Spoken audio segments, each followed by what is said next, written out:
Jæja, hvað mörg ykkur sem búin að átta ykkur á hvað þessi samþættingar? Réttibænt. Allt og fáir. Margir sem hafa ekki hugmynd.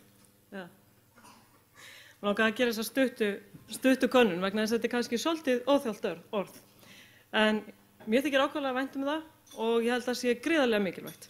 Forstjórinn minntist aðeins á samþættinguna en ég ætla pínlítið að reyna að útskýra hvað við erum að hugsa. Í upphafi skyldi endinn skoða, þetta nú bara gamalt íslenskt máltæki. Það líka ódýrara. Þessi hugsun á mjög vel við í umhverfismálunum. Brotakennd hugsun hentar engan veginn þegar við erum að vinna umhverfismál. Það þarf að taka ákvarðanir í réttri röð, það þarf að byrja á skipulaginu, hugmyndavinnunni, eftir skipulagslögum, kynna íbúunum hvað stendur nú til, hvaða landnotkun stendur nú til á þessu svæði. Umhverfisstofnun kemur að því með umsögnum. Síðan fer í gang ferli mats á umhverfisáhrifum.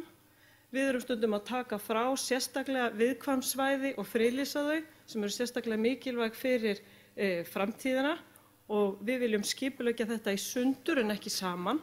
Við erum með dæmi svæði þar sem að friðlýst svæði eru nokkuð nálagt einhverju innanlandstarfsemi. Mér finnst það ekki henta mjög vel. Þurfum kannski að fara að huga það svokölluðum buffer zones, en það hafa líka komið fram áherslur, má segja, í úrskurðum undanfarinna missera og ára þar sem að þetta hefur verið áréttað. Takiði ákvörðun í skipulagi fyrst, mat á umhverfisáhrifum og svo leyfið til að lokum. Þess vegna höfum við sameinað í einu verkefni, eða sameinað þessi verkefni svona svolítið undir einum hatti, aðkoma okkar að skipulagsmálum, mat á umhverfisáhrifum, friðlýsingum og þessum stóru leyfisveitingum. Þetta á okkar könnu. Og við erum að taka ákvarðanir varðandi mengandi starfsemi til kannski 16 ára og það þarf að vanda vel til verka og að hugsunin skili sér alla leið, markmiðin með löggjöfinni skili sér. Við getum alls ekki hugsað bara nákvæmlega þetta stendur, við þurfum að líta á það hvað átti nú að gera, hvert á markmiðið. Ég vil meina að meginreglur umhverfisréttarins hafi haft áhrif á þessa stefnu hjá okkur og endurspeglist raunverulega í einstaka verkefnum. Við leggjum mikla áherslu á samstarf eins og svolítið að koma fram hjá okkur. Við gerum þessa hagsmunaaðilakönnun meðal annars og viljum heyra hvað fólk að segja og vinna þannig fyrir framtíðina. Við höfum gríðarlega margar samstarfsstofnanir, alveg ótal, bæði stjórnsýslustofnanir, á sviði umhverfis- og auðlindastjórnunar, rannsóknarstofnanir, allnokkrar og sveitarfélögin. Þau eru nú gríðarlega mörg og þau koma inn í samstarfi okkur bæði sem skipulagsyfirvöld, framkvæmdaaðilar og á vettvangi heilbrigðisnefndanna. Við þurfum að muna eftir því að almenningur þarf að sjá okkur að heild, ekki hlaupa út allan bæ og reyna að búa til brýr, frekar heldur en að afmarka okkur í einhverjum boxum. Það svona umhugsunarefni svolítið hvað reglugerðirnar eru margar sem við erum að starfa eftir. Ég held að við þurfum að fara að huga því að búa til stærri og færri. Það er auðvitað ekkert einfalt, það er heldur ekkert einfalt að einfalda yfirleitt, en ég held við verðum að hafa þetta líka í huga sem þjónustuatriði. Starfsumhverfi fyrirtækja þarf að vera skýrt. Þeir vilja sjá löggjöfina betur aðgengilega og skýrar uppsetta á vefsíðum og ekki þurfa að rekja sig endalaust áfram. Við viljum að eftirlitið sé meira áhættumiðað. Það er að vissu leyti áhættumiðað í dag, við viljum ganga lengra og óskum eftir góðu samstarfi við ykkur það. Það má segja að besta aðgengilega tækni sé að koma fram skýrar í löggjöfinni.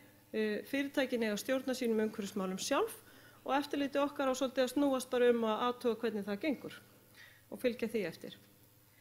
Greiðsluregla umhverfisréttarins kemur fram hjá okkur í stefnumótuninni. Við viljum innheimta gjöld bara sem samsvarar eftirlitinu og nýlega hefur verið innleidd umhverfisábyrgðin og það er ágætt að minna aðeins á hana, að þetta á að ganga alla leið, taka ábyrgð sinni starfsemi.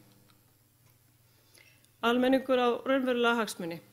Það ágætt að hugsa það þegar eitt fyrirtæki kemur heims okkur, almenningur þarna hinum megin við borðið, þeir eru svona þessi óbeinu viðskiptavinir nákvæmlega sama daginn.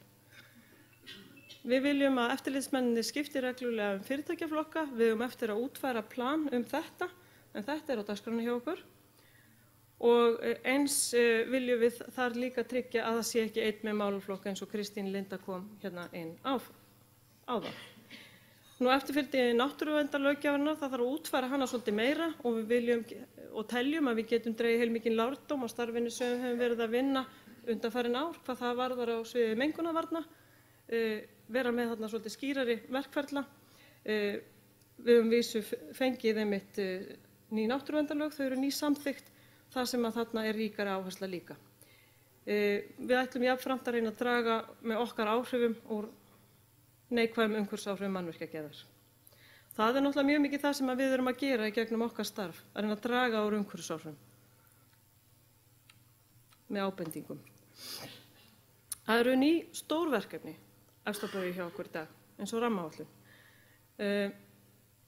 20 svæði voru sett á dagskrá og vinna komin af stað við friðlýsingu þessara svæða. Við höfum verið að ráða 2 nýja starfsmenn og munum reyna að tryggja þetta nákvæmlega eins og til stendur. Nú, hvað viljum við sjá framundan? Við viljum sjá ný lög stofnunina þar sem að kemur skýrar fram hvert okkar kjarnahlutverk. Okkar skyldur eru tilgreindar í fjöldamörgum lögum. Við erum ekki að tala einn stóran mengunarvarnabálk eða umhverfisverndarbálk eða eitthvað slíkt. Við erum að tala hvað á Umhverfisstofnun að gera fyrir almenning og fyrir fyrirtækin, aðalatriðin. Síðan viljum við að auka þjónustu fyrir almenning rafræna gegnum vefina sem aðeins komið inn á og meira gagnsæi. Það þetta sem held ég að fólk vil sjá. Við erum mjög velvætt samfélag og getum nýtt okkur þetta. Takk fyrir.